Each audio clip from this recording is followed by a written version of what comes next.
Bueno, he empezado la grabación. Aquí está.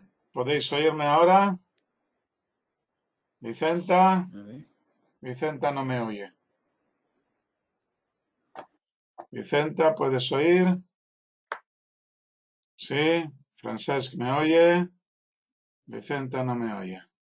Sara me oye. Uf. Bueno, pues hay que decirle a Vicenta que vuelva a probarlo, no sé cómo. Bueno, nosotros vamos a empezar ya la clase.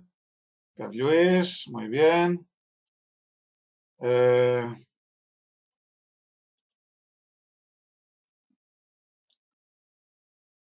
bueno, nosotros empezamos la grabación.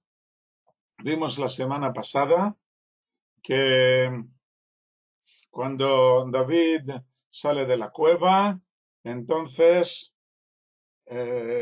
habla con Shaul y le dice que no sé, no entiende por qué le está persiguiendo, él no le ha hecho nada, que juzgue el Señor entre los dos y que solucione el problema de este modo, porque lo que está haciendo Shaul, estás persiguiendo a un perro muerto, estás persiguiendo a una pulga, no tiene sentido. Y todo esto es lo que le dice David hasta el versículo 15.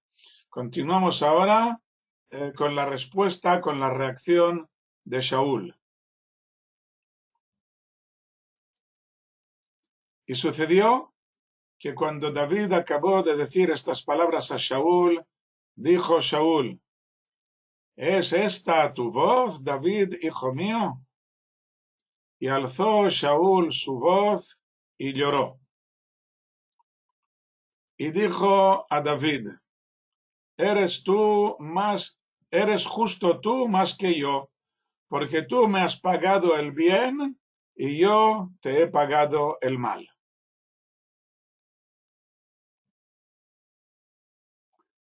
Y tú has declarado hoy que me has hecho bien. Lo que me encerró el Señor en tu mano y no me mataste. Esto es una prueba de que tú eres más justo que yo. Versículo 19, ¿acaso halla un hombre a su enemigo y lo deja ir por buen camino? Si nosotros hubiéramos sido, si tú te refirieses a mí como a un enemigo, entonces no tendrías que dejarme ir de este modo. Me hubieras matado.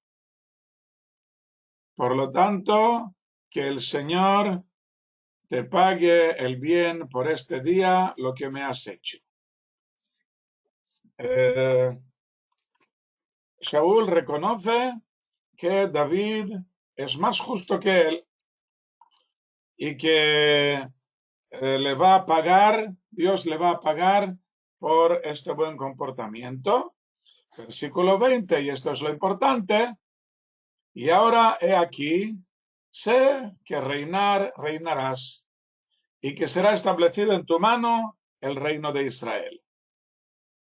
Y ahora júrame por el Señor si cortarás mi simiente después de mí, y si exterminarás mi nombre de la casa de mi padre. Y juró David a Shaul, y Shaul se fue a su casa, y David y sus hombres subieron a la fortaleza.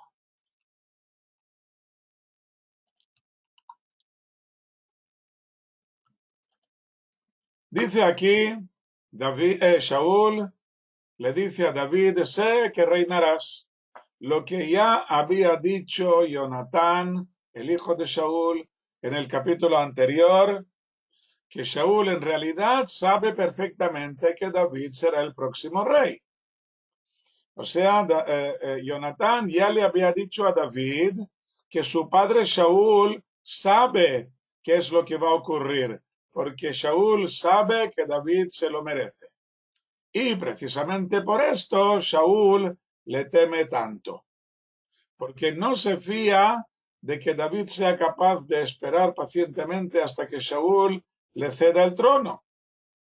sus siervos le hacen ver insinuaciones o señales de su traición, sin que tengan ninguna prueba, hasta llegar a obsesionar completamente al rey. David es quien menciona a los consejeros del rey porque ya los conocía. Shaul tiene subidas y bajadas en su relación con David. La obsesión le ciega por completo durante la mayor parte del tiempo, hasta que llegan momentos de lucidez en que reconoce la verdad, para recaer al poco tiempo en su obsesión. En realidad esto puede ocurrir a muchas personas que están convencidas de la maldad de otras, a pesar de no tener pruebas válidas de tal cosa.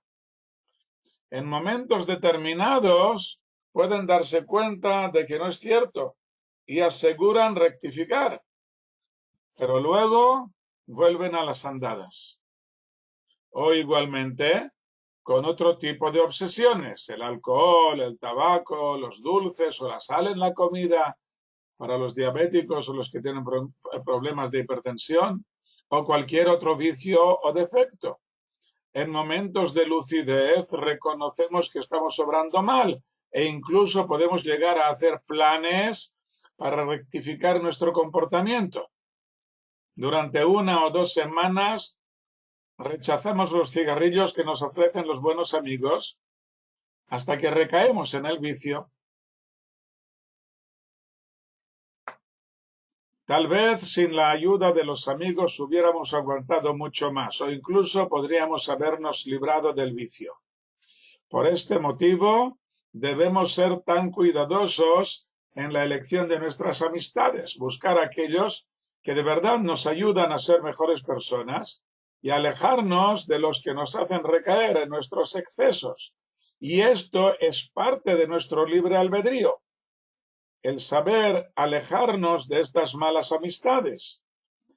Y por lo tanto, puede ser que que tus amigos te ayuden a recaer en tu vicio y tú dices, bueno, entonces no es culpa mía, porque son ellos que me están animando a hacer tal cosa, pero tú tienes el libre albedrío de alejarte de ellos o de alejarlos a ellos. Muy bien.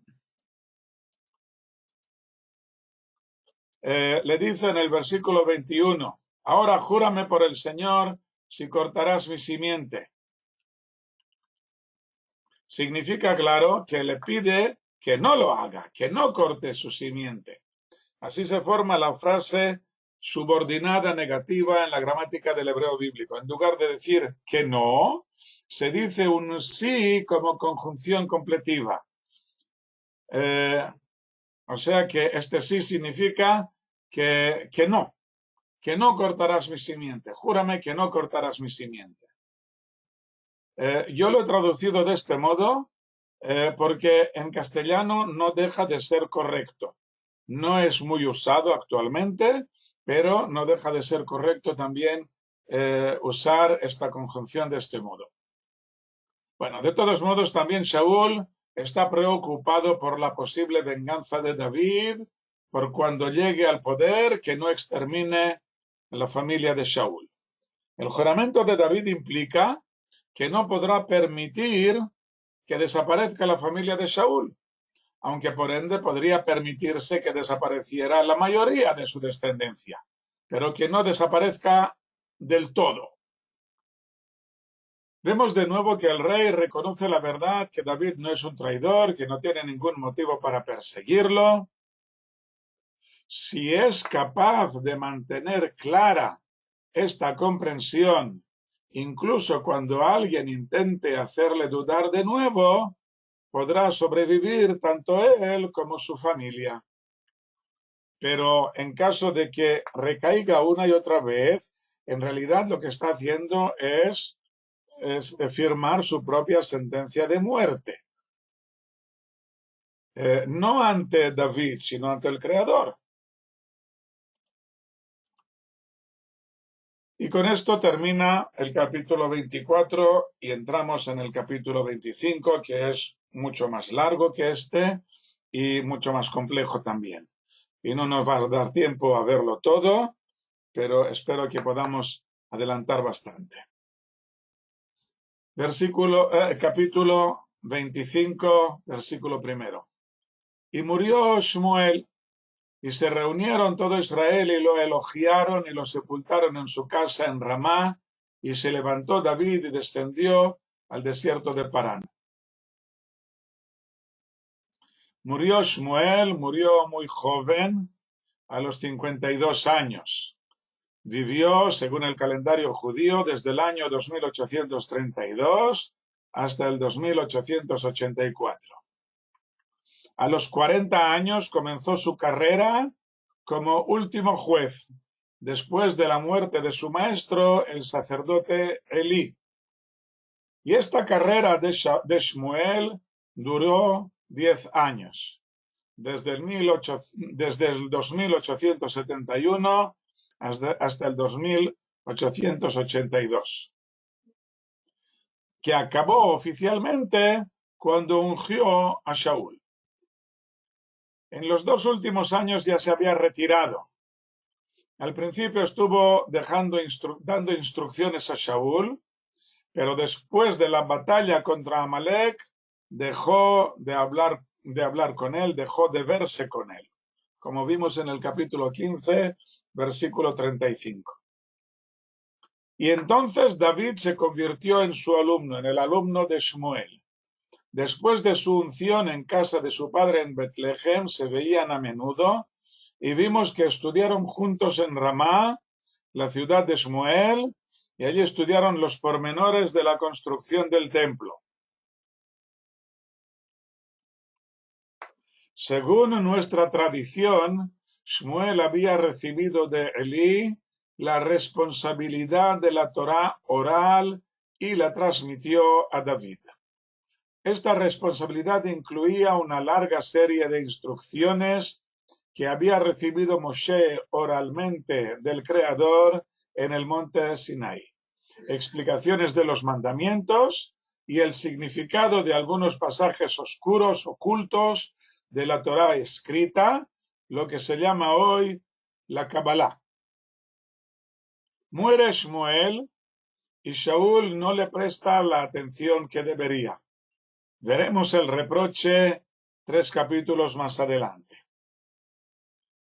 El elogio fúnebre es una parte muy importante de nuestra despedida de un difunto. No lo confundamos con la elegía, que es un poema fúnebre, como hacían los griegos clásicos. No es un canto ni una oda, sino una alabanza. Debemos recordar las buenas acciones del fallecido, no solo para preservar una buena memoria de él, sino para intentar aprender de ellas todo lo bueno que tenía, ya que con ello añadimos un eslabón más a su inmortalidad, ya que él perdura en nosotros. Si nosotros le seguimos su buen camino, copiamos su buen comportamiento y lo hacemos nuestro, entonces este difunto perdura en nosotros y consigue un eslabón más de inmortalidad, que ya la tenía, pero una faceta más de inmortalidad. Si algo de lo que escuchamos o rememoramos sirve para mejorar nuestro comportamiento, esto también se considera un gran favor que hacemos a su alma.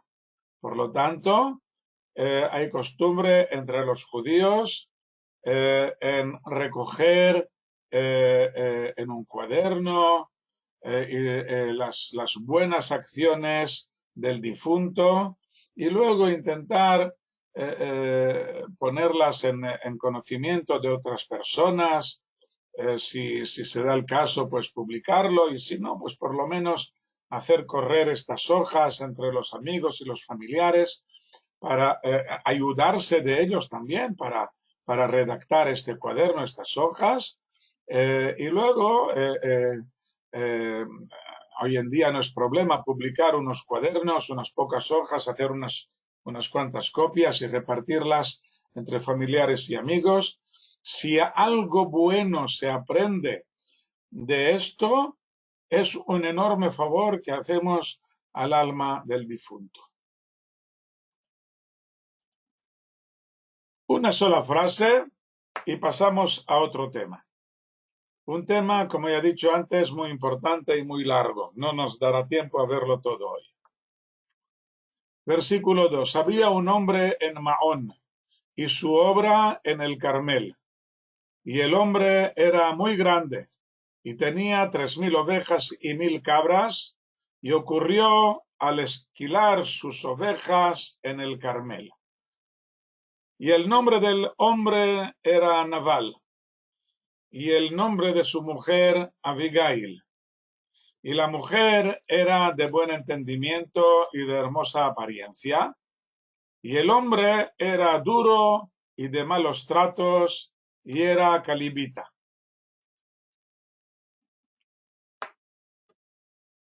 El Carmel no es el monte Carmel que está mucho más al norte, junto al mar, sino la ciudad con este mismo nombre que ya hemos visto en clases anteriores, cerca de Maón y de Zif. Parece ser que había varias ciudades con este mismo nombre, que significa belleza de esplendor, Carmel. Actualmente hay un poblado árabe con este nombre, Carmil, puesto que en árabe no existe la E, el pueblo Carmil que está cerca de Zif. Y cerca de este lugar hay también un poblado judío relativamente nuevo, de hace unos 40 años, tal vez un poco menos, llamado igualmente Carmel. Y dijimos que este hombre, Nabal, era calibita. ¿Qué significa esto? Calibita, los miembros de la familia de Caleb se llamaban calibitas. Recordemos los miembros de la familia de Yehudá. El primogénito que murió sin descendencia, fue sustituido por Pérez a causa del mandamiento del Yibum, que es la obligación del cuñado, cuando en realidad Yehudá se casó con la viuda y nació su hijo. El primer hijo que salga ahora es en lugar del difunto, en lugar de El hijo de Pérez, Hezrón, tuvo 3 hijos, Yerachmeel, Ram y Caleb, en que el segundo, Ram, fue quien transmitió la jefatura de la familia a Aminadab.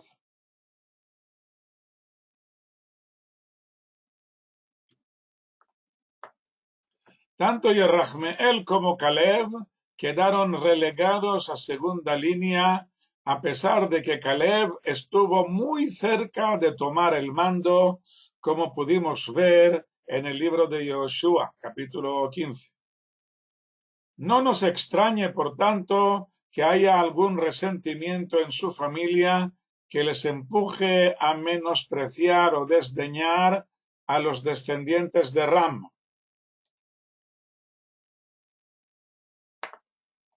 Nabal es extremadamente rico, pero tacaño y muy duro, de muy mal trato.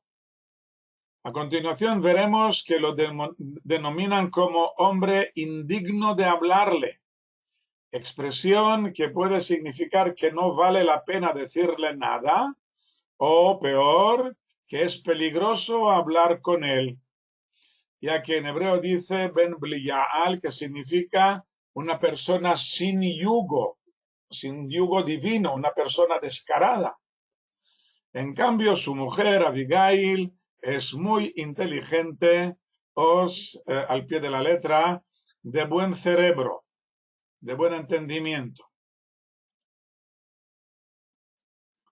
Versículo 4. Y oyó David en el desierto que esquilaba Nabal sus ovejas.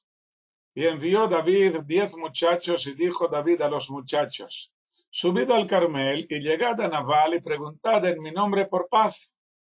Y diréis así al viviente: tú paz, y tu casa paz, y todo lo que tienes paz. Francés pregunta en qué se calibraba la riqueza en aquellos tiempos. Pues en las dos primeras cosas que has mencionado, en tierra y ganado, en primer lugar, y luego también en oro y plata, pero esto quedaba en segundo lugar. El dinero no lo dejaban escondido en el banco, sino que lo usaban lo antes posible para comprar más tierras y para comprar más ganado. Bueno, entonces hemos leído en el versículo 6, así diréis al viviente, y tú, paz, y tu casa, paz, y todo lo que tienes, paz. Es una expresión muy difícil de entender y de traducir. Así diréis al viviente. Si no fuera por los signos de puntuación masoréticos, podría traducirse de un modo completamente diferente, como si fuera ya parte de la bendición. Diréis, así de por vida, o sea, que siempre te vaya así de bien, como pretenden traducir algunos de los comentaristas. Pero la puntuación masorética, que son unos pequeños signos que acompañan a las vocales, indican que las dos primeras palabras se leen juntas. Y diréis así, diréis de este modo.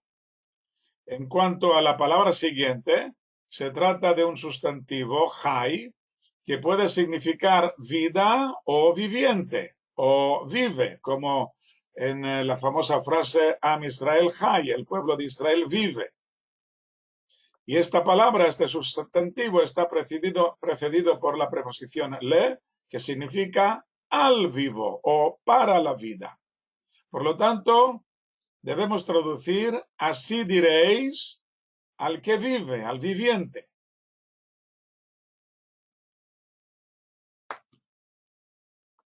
De todos modos, resulta extraño que David denomine de este modo a Nabal, el viviente, como si fuera algo extraordinario que estuviera vivo. Por lo que seguramente debemos entender que este nominativo debemos entenderlo como quien habla de una persona importante, llena de vida, llena de poderes materiales que le dan vitalidad.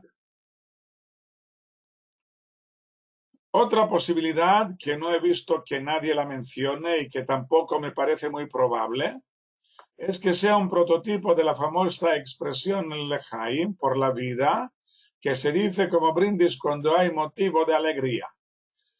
Y entonces la traducción sería, así diréis, lejaim, por la vida, etcétera, etcétera. Pero esta traducción tampoco me parece correcta.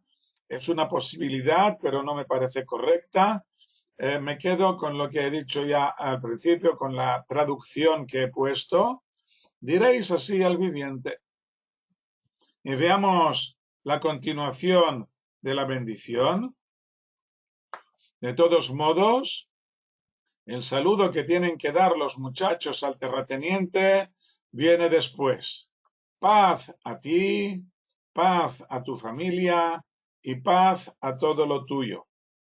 En que la palabra shalom, más que paz, significa prosperidad, plenitud, bendición divina, etc. Una bendición preciosa sin duda.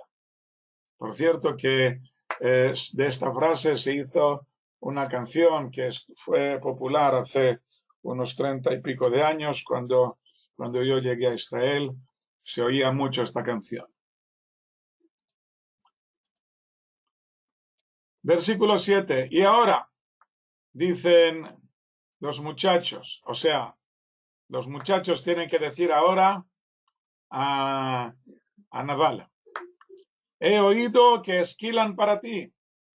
Ahora, tus pastores han estado con nosotros y no los hemos insultado, ni les ha faltado nada todos los días que estuvieron en el Carmel. Pregunta a tus muchachos y te dirán. Y hallen los muchachos gracia ante tus ojos, pues en buen día hemos llegado. Da, te ruego, lo que encuentre tu mano a tus siervos y a tu hijo David. Bueno, entonces, esta es la petición de David, lo que los muchachos tienen que decir a Nabal. He oído que te esquilan, para ti. Esto era motivo de gran alegría y de festines, el tiempo en que acababan de esquilar las ovejas y se veían las ganancias que sin duda tendrían de un gran rebaño como el que tenía Nabal. 3.000 ovejas es mucho y eran grandes ganancias al vender la lana. Se degollaban algunas reses y se preparaba una buena comilona. Ya pudimos verlo en el libro de Breshit, que Jacob aprovechó que Labán estaba esquilando sus ovejas en un lugar adecuado para huir de él. Era el momento en que todos estaban ocupados en los festines, en el trabajo primero y luego en los festines. David manda a 10 de sus muchachos para que les dé una porción de las reses degolladas, lo que encuentre tu mano.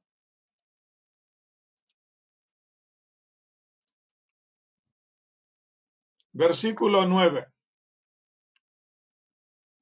Y llegaron los muchachos de David y hablaron a Nabal todas estas palabras en nombre de David y callaron.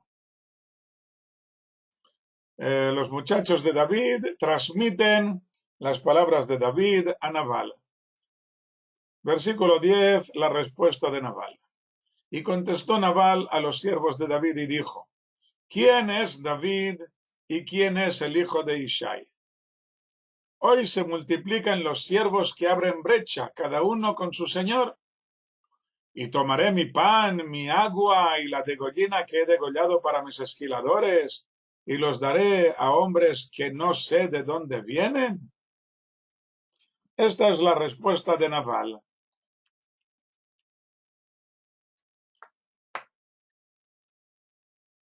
Nabal acusa a David de haber roto con su señor el rey.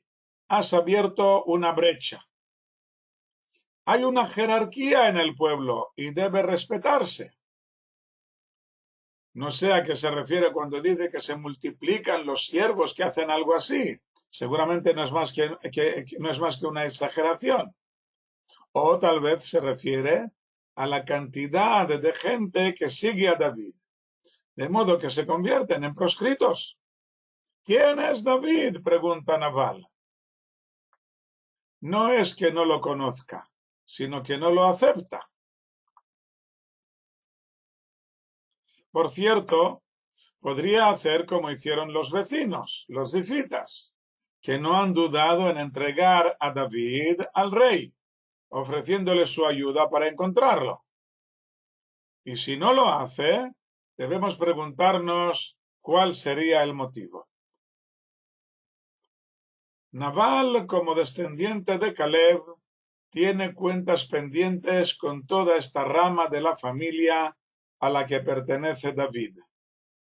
Porque cuando el primogénito de Judá, que era Yerahmeel, pierde su privilegio como tal, opina Nabal que se deshace ya todo el paquete y los demás hermanos Ram y Caleb quedan a la misma altura. David es descendiente de Ram y Nabal de Caleb. ¿Por qué tenemos que preferir la rama de David y no a la de Nabal?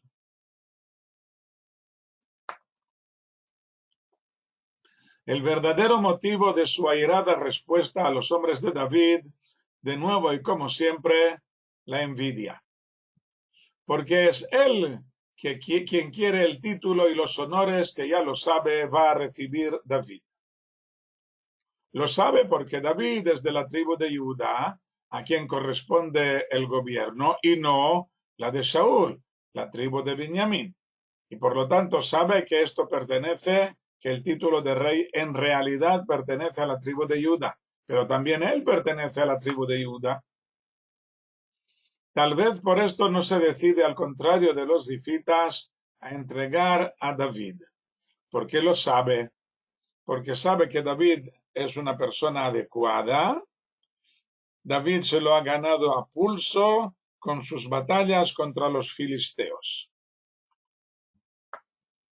Y cuidado, Naval no usa el verbo traicionar, sino que dice, has abierto brecha, en que en hebreo es una sola palabra, brechear, pero no en el sentido que le dan en Hispanoamérica. Brechear, has brecheado. Y por lo tanto, esta expresión nos remite al comienzo de la dinastía de Yehudá. Hagamos un poco de historia. Después de la muerte de los dos hijos de Judá, y Onán, la viuda queda embarazada del mismo Judá de un modo de lo más fuera de lo común posible, un modo extraordinario. No nos metamos en esto de momento.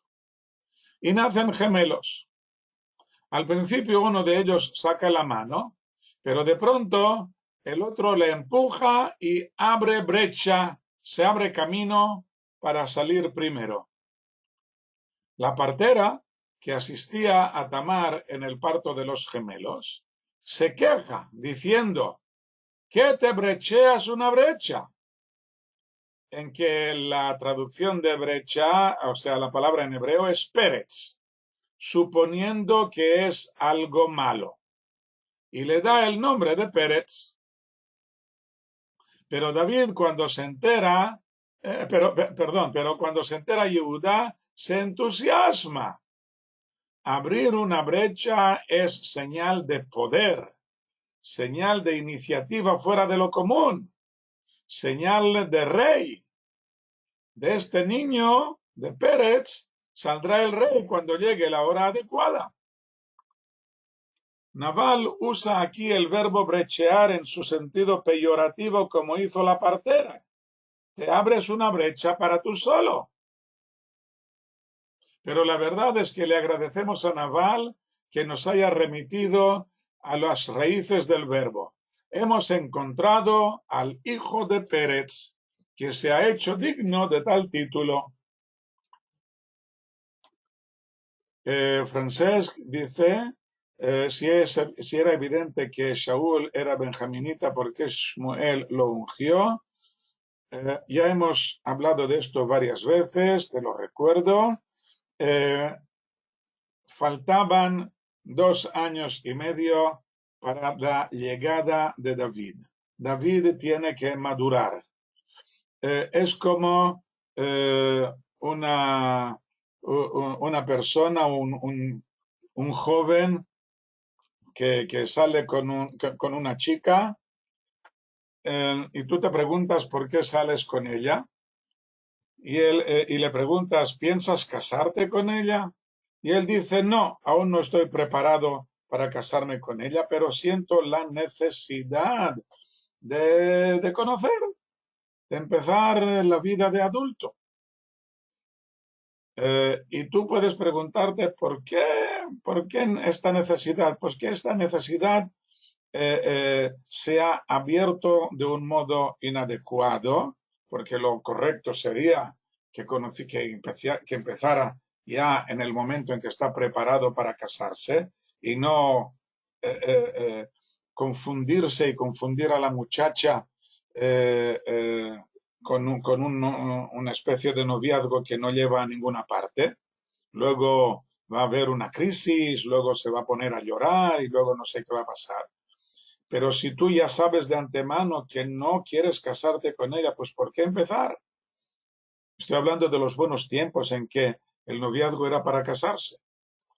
Pero en realidad es que la verdadera novia tal vez no haya madurado o incluso el mismo novio aún no ha madurado. Necesitamos un tiempo para que maduren. Tal vez tienes razón, podrían haber madurado juntos, pero no es correcto.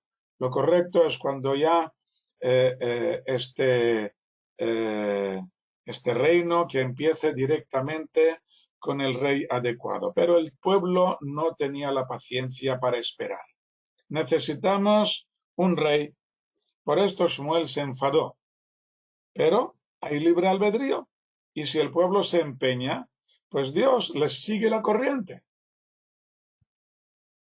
No, es Dios, Dios nos sigue la corriente. Cuando alguien se empeña en un camino más difícil, más complicado de lo que debería ser, y uso la palabra complicado para no usar otras palabras más peyorativas, entonces Dios nos sigue la corriente. Si esto es lo que tú quieres, bueno, pues adelante, vamos a ver qué ocurre. Tú te lo has buscado. Dios no nos lo impide. Tenemos libre albedrío. Dios nos dice, podrías haber hecho algo un poco mejor, pero si esto es lo que quiere, pues adelante. Yo esto lo he visto también en instrucciones dadas por maestros, por rabinos a sus alumnos. Cuando un alumno viene y hace una pregunta al rabino a priori, ¿qué hacemos? ¿Qué debería hacer yo en este caso? Entonces el rabino es libre para darle su opinión sin tapujos. Pero cuando un joven ya llega con una idea fija, con una idea ya en su cabeza, ya se ha metido en un embrollo, ya ha abierto un negocio, y viene al rabino y le dice, he abierto este negocio, quiero que me des una bendición. El rabino podría decirle, bueno, pues a mi opinión este negocio tuyo no es bueno, no vas a triunfar. Pero no te voy a decir una cosa así. Yo voy a intentar ayudarte en todo lo posible en el mal camino que has elegido, pero vamos a intentar que sea lo más positivo posible. A partir de aquí vamos a hacerlo lo mejor posible. Tú te has buscado este camino, yo no te lo hubiera aconsejado, pero si tú ya has tomado la iniciativa, pues adelante, voy a darte lo mejor posible. Y es lo que le hizo el creador, lo que hizo Shmuel, presentó a la mejor opción que tenían en aquel momento, a pesar de que sabían de que era benjaminita, a pesar de que no era lo definitivo. ¿Entendido? No es algo para improvisar, tienes razón, pero no le dejan más remedio, entre comillas, al creador, le ponen entre la espada y la pared, esto es lo que nosotros queremos, tenemos libre albedrío, y tú tendrás que hacer lo que nosotros hemos pedido. Pues sí, pues nos deja actuar y nos intenta darnos lo mejor posible. Espero haber darte respuesta a tu pregunta. Sigamos con lo nuestro. Una vez ungido debe ser respetado. Exactamente, esto es lo que intenta hacer David en todo su camino. Exactamente, lo respeta, pero cuando quieres matarme, pues yo no tengo por qué dejarme matar. Por supuesto que David va a huir para evitar la muerte. Shaul, ¿qué? No entiendo la pregunta.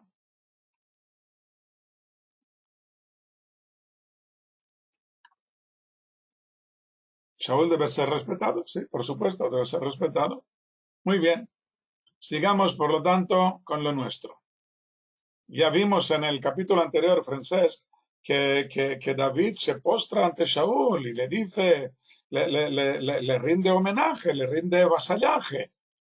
Solamente que no quiere morir en sus manos, no tiene por qué morir, no ha hecho nada malo, a pesar de que haya decretado su muerte, pero es una muerte injusta. En esto no tienes por qué respetar al rey, sobre todo cuando se trata de uno mismo. Yo sé que soy inocente, no tengo por qué dejarme matar. Ok, vayan, la respuesta airada de Naval a los muchachos estos, no sé quién es este David, quién es este hijo de Ishai, etc. Versículo 12. Y giraron los muchachos de David a su camino y regresaron y vinieron y le comunicaron según todas estas palabras. Hay muchos verbos por aquí y da la impresión de que se hubieran enredado un poco en el camino porque no saben cómo darle esta respuesta a David. Regresaron, vinieron, le comunicaron, son demasiados verbos. Normalmente intentamos escribir lo menos posible, lo más escueto posible. Cuando se añaden tantos verbos, significa que hubo aquí problemas. Los muchachos no saben cómo transmitirle estas palabras a David porque saben que la reacción va a ser muy dura. Versículo 13. Y dijo David a sus hombres: cíñanse cada uno su espada. Y se ciñó cada hombre su espada. Y se ciñó también David su espada.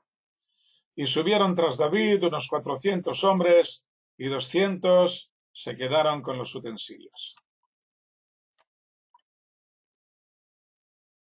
Aquí también vemos que se repite el verbo 3 veces para resaltarlo por si alguien no se ha dado cuenta. Es el otro lado del abrir brecha, de romper con todo. Tal vez debamos añadir la cualidad que se adjudica a los pelirrojos de ser impulsivos. Lo que está claro es que Nabal le ha hecho rabiar y David se desboca. Está a punto de cometer un error muy grave al ir a matar a Nabal y a quien intente defenderlo. Y nos preguntamos a qué viene tanto enfado. ¿Por qué no se enfadó del mismo modo con los zifitas o con los habitantes de Keilah a quienes había ayudado? Está claro que tanto los zifitas como los hombres de Keilah eran gente pequeña sin importancia, mientras que Nabal es una persona grande, muy importante. Sin el apoyo de esta gente importante, todo lo que David intenta hacer quedará en agua de borrajas. Pero aún así, ¿a qué viene tanto enfado?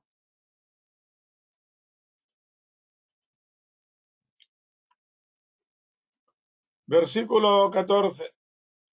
Y a Abigail, mujer de Nabal, declaró un muchacho de los muchachos diciendo: he aquí, envió David ángeles desde el desierto a bendecir a nuestro Señor, y él los desdeñó.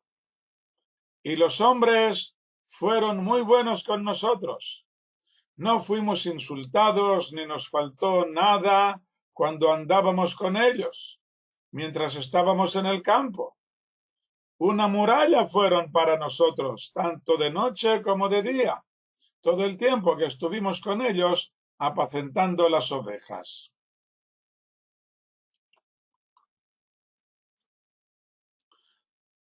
Los hombres fueron muy buenos. Está hablando de los hombres de David, por supuesto, que ya sabemos que estuvieron andando junto con los pastores de Nabal. El versículo siguiente es clave. Una muralla fueron para nosotros. Esto es lo que hacía David. Enviaba un grupo de sus hombres para que ayudaran a los pastores del vecindario, a la gente de Carmel o de Mahón o de otras ciudades del alrededor. Ya hemos visto que estas ciudades limitan con el desierto, aunque en realidad limitan con dos: el desierto de Yehudá hacia el este y el desierto de Parán al sur.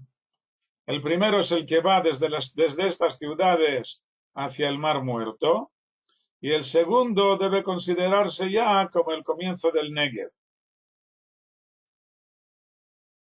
Los desiertos, en contra de lo que pueda parecer, no estaban desiertos. Hay todo tipo de alimañas, serpientes, panteras, tal vez algún tipo de felino de menor tamaño capaz de matar ovejas más jóvenes, aparte de los lobos y zorros que no se privaban de llegar a cualquier lugar en el que pudieran encontrar las presas. Estaban llenos también de bandidos filisteos o peor, amalequitas. Estos bandidos se dedicaban a robar a los pobres pastores judíos que se aventuraban por aquellos lugares. Al parecer, hasta la llegada de David, tuvieron que apañárselas solos frente a todos estos enemigos. Al comparecer los hombres de David, cambió su suerte por completo. Los pastores podían dedicarse a su ganado, dejando que las guardias las hicieran los hombres de David. Una muralla tanto de noche como de día. Un gran alivio. Estos muchachos fueron unos ángeles para nosotros. No se merecen un trato como el que han recibido de parte de Nabal. Versículo 17. Y ahora sepas y mira qué harás, porque el mal ya está acabado contra nuestro Señor y contra toda su casa, y él es un hombre indigno de hablarle. El mal ya está acabado, o sea que el mal está declarado definitivamente sobre Nabal y su casa. Porque los hombres de David, que han sido ángeles para nosotros, no son pastores, sino que son guerreros. Y una de las principales cualidades de los guerreros, sobre todo en aquellos tiempos, era la capacidad de ser cruel con los enemigos. Porque sin la crueldad de ver la sangre del enemigo muerto en la batalla, no podrás contar la batalla a tus nietos.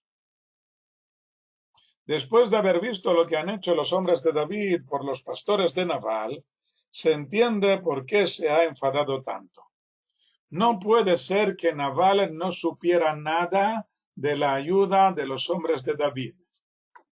Mientras le convino, aceptó a David. De pronto, cuando viene a pedir comida, no sabe quién es este hijo de Ishai. En caso de que Nabal sea considerado enemigo de David, significará que el mal ya está acabado, declarado, sin vuelta atrás. Por lo tanto, hay que actuar rápidamente para desagraviar a David y explicarle que todo ha sido un malentendido y pedirle perdón. Lo mejor sería que el mismo Nabal fuera a excusarse ante David como si no se hubiera dado cuenta de que se trataba de sus hombres, un lapsus. Pero Nabal no tiene escrúpulos, no se puede hablar con él. Tal vez si Abigail le sale al paso a David, consiga aplacar su ira. David tiene escrúpulos a pesar de todo. Y David, aunque ahora esté terriblemente enfadado, es alguien con quien se puede hablar. No es como Nabal, son muy diferentes.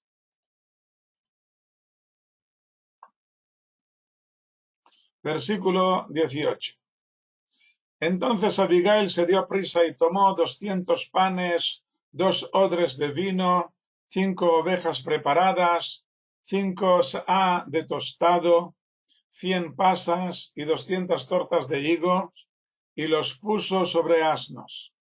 Y dijo a sus muchachos: id delante de mí, he aquí, yo vengo detrás de vosotros. Y a su marido Nabal no declaró. 100 pasas. 100 pasas, está claro que no se trata de 100 uvas pasas, que sería muy poquita cosa, sino que se está obviando una medida que debía ser usual en aquel tiempo y que nosotros desconocemos. En cuanto a las tortas de higos, eran una especie de ruedas muy grandes de higos prensados que se cortaban luego con cuchillo. Estas ruedas se cortaban luego con cuchillo o incluso con sierra, aunque normalmente quedaban inundadas con la miel de los mismos higos. El grano tostado podía ser de cualquier cereal o incluso de legumbres, y las era una medida de capacidad de unos 8 litros y medio, tal vez hasta 10. 5 por lo tanto, serían unos 42 litros y medio o poco más.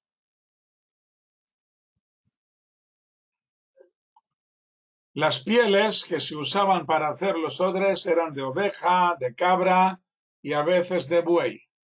Hay en hebreo 3 palabras diferentes para el odre: Hemet, Nod y Nevel, que es el usado aquí por el motivo que veremos más adelante, Nevel, y que seguramente cada uno de estos tres nombres tendrían relación con el tamaño o con el contenido, pero yo no he conseguido solucionar la cuestión. No sé por qué una vez se usa una palabra y otra vez la otra, no se sabe. No es porque sean épocas diferentes tampoco, porque en una misma época se ve que se usan dos nombres diferentes. Por lo tanto, está claro que se trata o del tamaño, o si eran de oveja, o de cabra, o de buey, yo qué sé. Todo junto, todo lo que ha preparado esta mujer, todo junto no es mucho, es lo que ha conseguido reunir rápidamente antes de salir corriendo hacia David.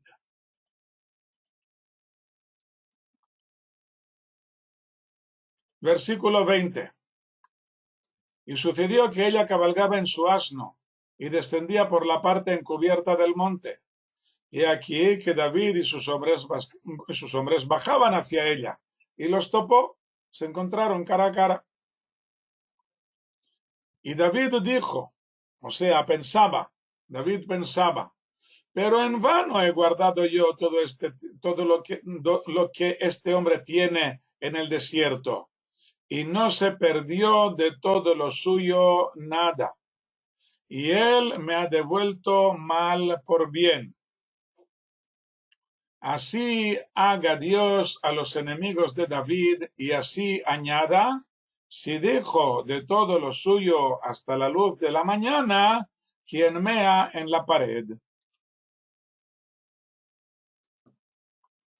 Una expresión muy extraña que se repite solo 6 veces en todo el Tanaj, 2 veces aquí y 4 veces en el libro de Reyes, y siempre en el sentido de aniquilación de alguna familia.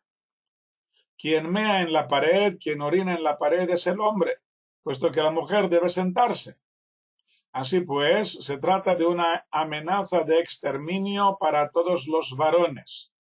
No quedará ni siquiera quien mea en la pared. Hay otras dos interpretaciones. Una que dice que se refiere a los perros, que alzan la pata contra la pared para orinar. Y con esto quiere decir que amenaza con matarlos a todos y que no quedarán vivos ni siquiera los perros. La última posibilidad hace un giro al significado de las palabras, pero no al sentido global.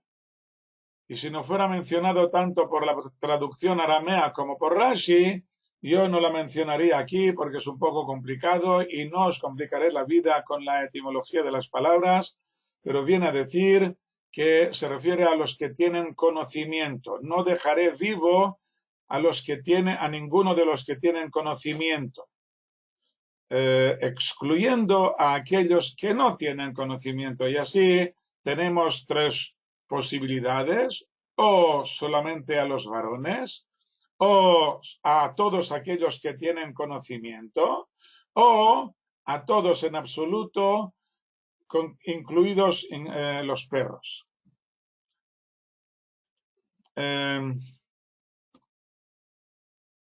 Bueno, ahora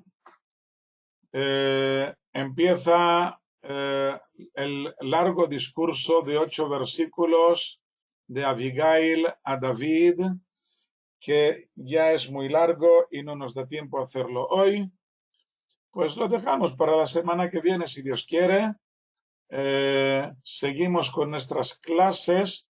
Bueno, en realidad voy a terminar aquí la clase. Buenas noches a todos, en primer lugar.